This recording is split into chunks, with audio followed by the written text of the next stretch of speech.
तर आपण पाहू शकता कशा प्रकारे हे झाड झालेले आणि आम्ही पहाटे आलेले आहे शेतामध्ये.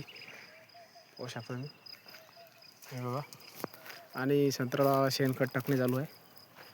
म्हणजे ते आम्ही लय दिवसाचं हे करून ठेवलेलं होतं आणि ते आता तयार झालेलं आहे बारीकपणे.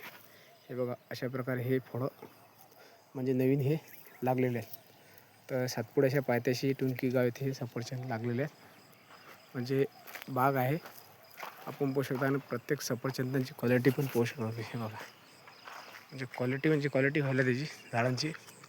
आणि त्याच्या आता हे म्हणजे ऊन तपते तर त्यासाठी हे समजा गवत पण ठेवलेलं. म्हणजे जास्त जर आपण गवत जर काढलं तसं नियमानं समजा काढायच लागते. जास्त काळ मुळ्या उघड्या पडतात आणि उन्हाचा चरका पण लागू शकते. कारण की मे महिना हा सर्वात जास्त तपते मित्रांनो. तर आमच्या इथं अगोदर 45-46 सेल्सिअस ऊन असं तपे मित्रांनो. तर आता कमी झालेलं आहे. आता आलेलं आहे 37-36 असं झालेलं आहे.